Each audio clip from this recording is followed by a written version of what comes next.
I'm Stephanie Jaworski of joyofbaking.com. Today we're going to make chocolate brioche, and this is what it looks like. What we have is this buttery, soft, and tender brioche that we're going to fill with a little piece of milk chocolate, and then we're going to brush the top with an egg wash, give it a nice shine, and then sprinkle it with some pearl sugar.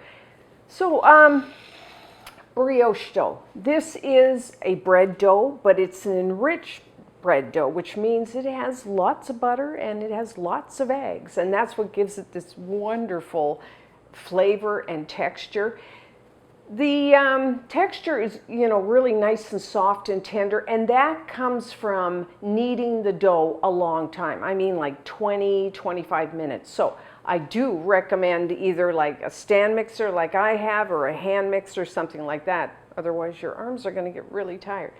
So I'm going to start with my paddle attachment just until all the ingredients are mixed together, and then I'm going to switch over to my dough hook to knead the dough. The first thing you will need is 3 1/4 cups, which is 425 grams of all-purpose flour. You may know that as plain flour. Put that right in there. Along with 1 1/2 teaspoons. Now I'm using SAF Gold instant yeast. I like instant yeast. It doesn't have to be proof first, and it's really good. Mixes in really easy and gives you a nice rise. There is red and there's gold. Well, you could use red. I like the gold. Gold is used for doughs like this that have a lot of butter and eggs in them. So put that right in. Now you could use active dry yeast, but you will have to activate it first. Now I am adding some milk here, so what you could do is just heat that milk to lukewarm and then activate your yeast that way. And then you will need 2 teaspoons, 8 grams. I'm using kosher salt. So with my paddle attachment, I'm just going to beat this just to get everything all mixed together.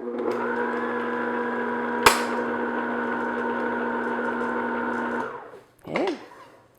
And I didn't mention it, but if you have a scale, as always, weigh your ingredients, much more accurate.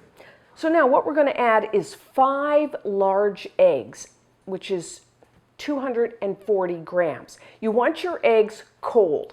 And the reason I'm using like cold eggs, cold milk, is because we knead this dough for so long, it warms it up. So if you start with like the cold eggs and that, it won't warm up quite as much. So the 5 large eggs, just dump that right in, along with 3 tablespoons, which is 40 grams of cold milk. Now you could use whole milk. I don't have any whole milk in the house, so I'm using like a reduced fat 2%. So now with my paddle attachment, I'm just going to beat this just until everything's mixed together.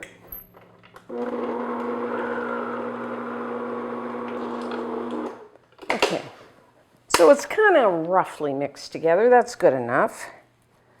So now I'm going to switch to my dough hook. Now you could just use your dough hook right from the start. But I find I like to do it this way.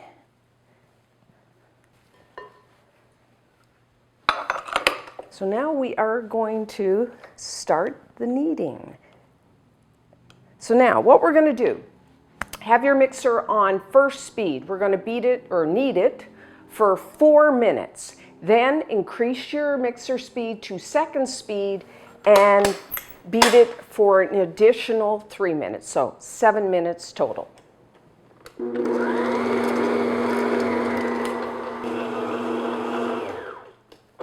Okay, so that's been 7 minutes.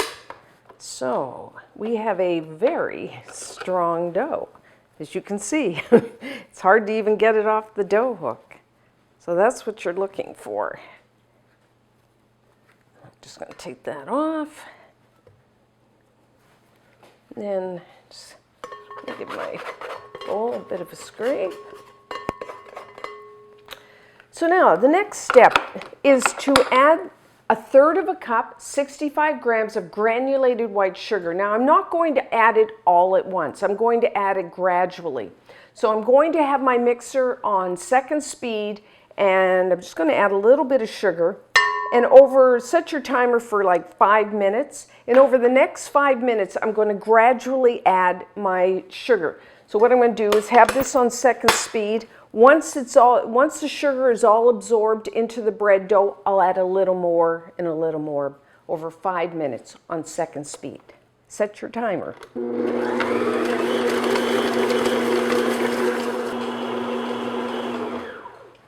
Okay, so all of our sugar has been added. Now I'm going to show you the dough. It has changed a bit in consistency. It's much softer, as you can see.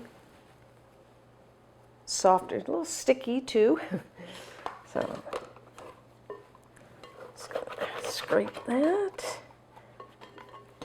Okay, so now you will need 1 cup, which is 225 grams, and you want to start with cold butter. And what we're going to do is pound it. So what I've done is just have a piece of parchment paper. You could use like wax paper. You could use even plastic wrap. Put it like that. And then I use my rolling pin. And I'm going to pound it until it's still cold, but it's pliable. So just bang, use your rolling pin.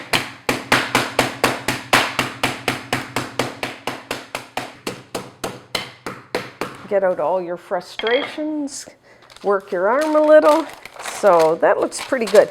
Now how I tell if you want it still pliable, so you want it pliable. So what I do is roll it over like this on my counter. If you find the butter breaks, it's probably still a little too cold, so pound it a little more, but this looks good.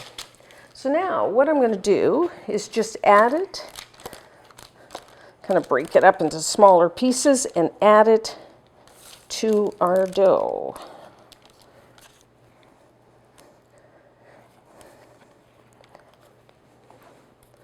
So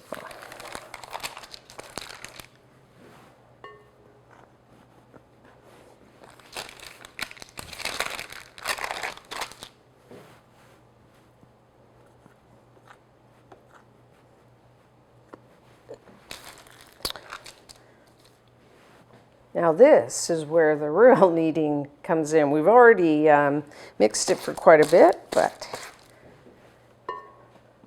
this is when we really knead it. And it's a wonderful dough when you finish. So we're going to beat it. Now it depends on your mixer and things. Somewhere between 10 and 15 minutes on second speed. I actually find with my dough, 12, 13 minutes. And what you're looking for, the dough will become, like silky smooth. And it'll clean the bowl, but it won't be sticky. It just wonderful, satiny smooth. But I will show you. So I'm going to say maybe check it at the 10-minute mark, and we want to beat it on second speed.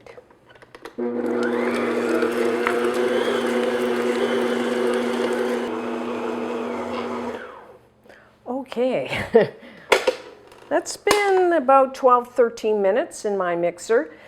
So time is one thing, but really what we want, if you're making brioche a lot, you really want to go by look and feel of the dough. So when it's done, it tends to really wrap itself around, the dough wraps itself around the dough hook, and my bowl is pretty clean. It almost starts to make like a slapping sound. And the feel, my dough is like really silky smooth, but if you can see, it's not sticky. So the big question is, well, my dough is so sticky. You need to knead it more. You have to knead it and to the point where it's not sticky and silky smooth.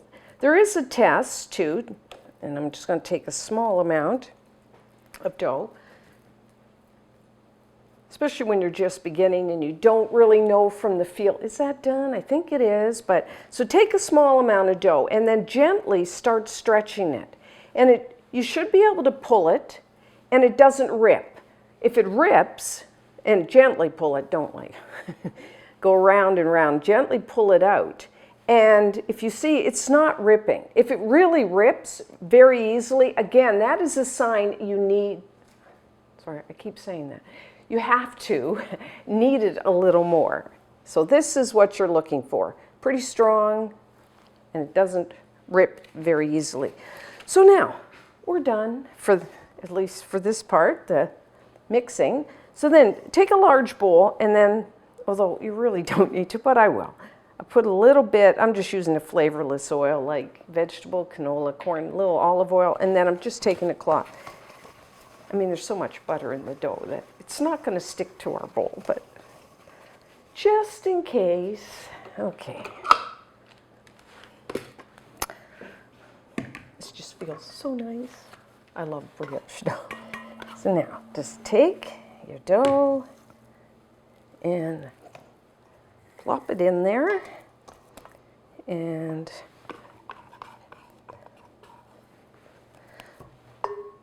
just to give you an idea of how much I've got an infrared thermometer here. I'm just gonna, so I'm at about 77, 78, so it's about like Fahrenheit 25°C, which is about the temperature of my kitchen actually, so that's a little warm, but within range. So what we want to do is put it in our bowl, cover it with plastic wrap, and then let it proof for 1 hour at room temperature.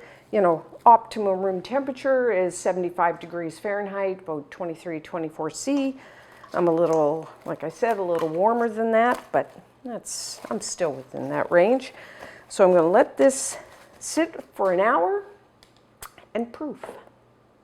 So it's been about an hour that we've proofed our dough. So what I'm going to do is stretch it. Now how you do that is take the far end and just pull it out and then put it back on itself. Turn your bowl, stretch it, and then turn your bowl like 90 degrees, stretch it, and like that. And then I'm just going to flip it. So, and I do that for a few reasons. One is to equalize the temperature of the dough, and two, it does strengthen it as well. And now I'm going to just cover that and refrigerate it overnight. The reason I refrigerate it is, as you can see, this is at room temperature, brioche dough is very soft, and so it's going to be much easier to form our rounds when this dough is nice and cold and firm. And two, an overnight resting, and then it will rise a bit, but it also will improve the flavor of our brioche. So there's a couple reasons why we're doing that. So I'm just going to do that, and then tomorrow morning we will make our brioche buns. So now our brioche dough has now chilled overnight, so it's nice and cold, much easier to work with. So what you'll need to do is line 2 baking sheets with parchment paper, or you could lightly butter them or even spray them with the nonstick spray. Now, this makes a large batch of chocolate brioche, 19 buns. I like to do that, you know, it's a little bit of work to make the dough and form them and proof, and you know, it's not hard work, but it takes a while. So what I like to do is make a large batch. If I don't use them all, then I just freeze them. They freeze beautifully. But say you don't want to do that. Maybe you just want to make half a batch. You could just half the brioche dough recipe, or sometimes what I do is I take half the dough, I make, say, 10 chocolate brioche, and with the rest of the dough, what you can do is go to the Joy of Baking YouTube channel, and I have a video recipe to show you how to make a loaf of brioche, or I also have a video recipe on how to make brioche hamburger buns. So you could just kind of make a couple things. Your choice. So now, we have to divide our dough. So as I'm going to plug again, scale. You know, weighing makes it so much easier because for each brioche bun, you want about 52 grams of dough. I mean, you could eyeball it, but buy a scale. You know, the price of scales now are so low, you can buy a scale for about the same price as you can buy like a set of stainless steel measuring cups. So invest in one. So now, 52 grams. Typically what I would do is I do it kind of like a assembly line. I divide the dough up into my 19 pieces, and then I roll each one. So to spare you having to watch me do that on camera, I'm just going to do one. Now, you use a knife to divide your dough, or like if you have one of these bench scrapers, they're really handy too. So about 52. Okay, that was luck. So I've done this a few times. So take your dough. Now you don't want to, I don't flour the surface because this dough, even though it's really cold, it's still kind of sticky. But I will flour my hands. So what you want to do is roll it into, you know, kind of around, like so. And then what you'll need is little pieces of chocolate. These are maybe 2 grams, just little chunks. You could use like chocolate chips or chocolate chunks. I actually use a chocolate bar. Now you can use bittersweet chocolate, semi-sweet chocolate, and my personal favorite I'm using today is milk chocolate. I don't know, the buttery brioche with the milk chocolate to me is perfect. So just take your little chunk and put it into the center, and then we're just going to gather it up, the dough up, and kind of put it into the center, kind of seal it like so. It's going to be a little surprise when you, whoop, don't do that, just do your hands. So now just put your dough like that, and in the palm of your hand, just kind of roll it. That'll seal the, you know, where we gathered it up and create some surface tension and make a nice round, like so. And then I'll put 10 on one, 9 on the other, space them a little apart. So that's essentially what we're doing. So I'm going to do the rest and then we'll come back. Hey, so I'm doing the last one. Okay, so I've spaced them nicely. So now we're going to proof our chocolate brioche. I'm going to check the temperature. We're sitting at about 63 degrees Fahrenheit, about 17 Celsius.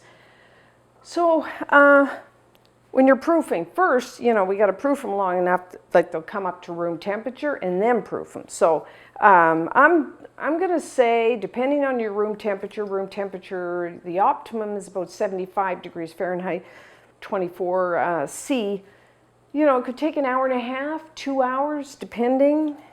So what I'm going to do now to cover them, I got a big piece of plastic wrap. I'm actually going to spray it with one of these nonstick sprays so that, because I don't want the dough sticking to my plastic as they start to proof. So the other choice is you could put your baking sheet in a large like plastic bag, kind of have something to hold the plastic off of the dough, but I find this way works pretty good. So I'm just going to let these sit. They will rise, not quite double. What you want is when you press into your brioche, your finger will leave that indentation for a minute and then it will slowly come out. That's when you'll know it's fully proof. So I'm going to say an hour and a half, 2 hours. So now we have proofed our chocolate brioche. See, the nice and puffy. If I press it, kind of makes an indentation that kind of holds and it'll slowly come back. For in my kitchen, that was a little over an hour and a half, so just for reference. So now, I have 1 large egg, about 50 grams. Have your egg at room temperature. We're going to make just an egg wash to brush on our brioche. One, it's gives it a nice shine, and it also helps with browning. And I also have some pearl sugar, which adds, you know, I like the look of it, and it adds a little bit of sweetness because our brioche dough actually isn't that sweet, and a little bit of a crunch. So, but you don't have to use the pearl sugar if you don't want to. So now with a pastry brush, you're going to brush the entire chocolate brioche. Sure to get the sides. So I'll do a couple, just to give you an idea. They're all done the same way, so I'll only show you a couple. Now there's one thing you can do, something a little different.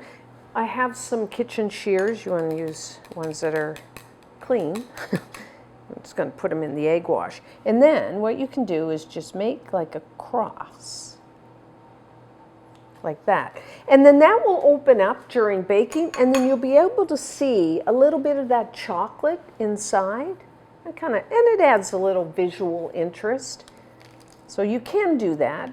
I'll do some with the cut, but I will leave a few not, and then you can kind of see at the end, once they're baked, the difference, and then you can decide for yourself what you want to do. So just carry on and do them all the same way. Okay, so my last one. So I forgot to say, but make sure you preheat your oven to 350 degrees Fahrenheit, which is 180 degrees Celsius. And then I'm going to bake both of the sheets at once. So have your oven racks in the upper and lower third of your oven. You could bake them one at a time, but why not bake them at the same time? So everyone's oven is a little different. I'm going to say around 15 minutes, 15 maybe to 17, depending on your oven. You do want to rotate your baking sheets top to bottom, front to back, about halfway through baking, just so your browning is fairly even.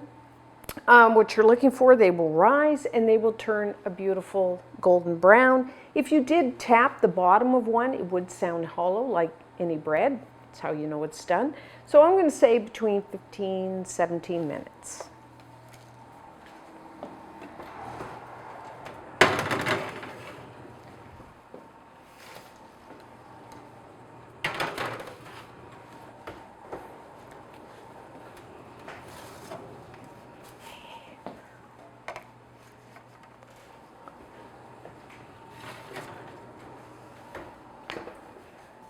So our chocolate brioche are done. Aren't they gorgeous? See how they split and you can see the chocolate?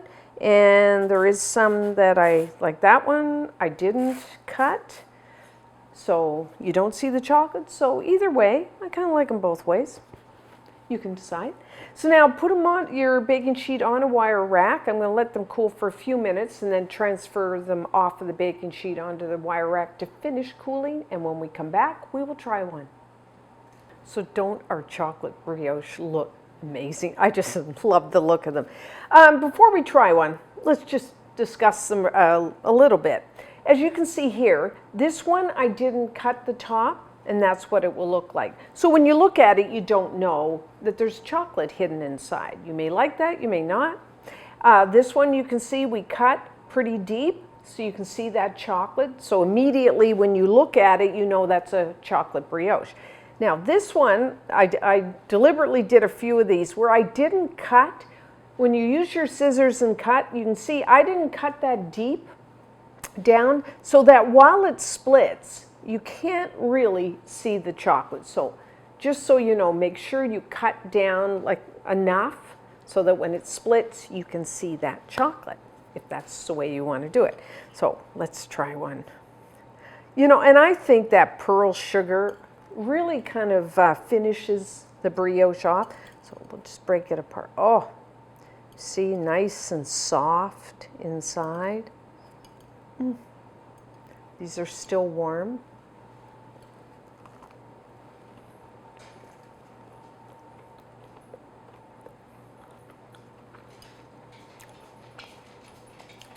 I just love brioche.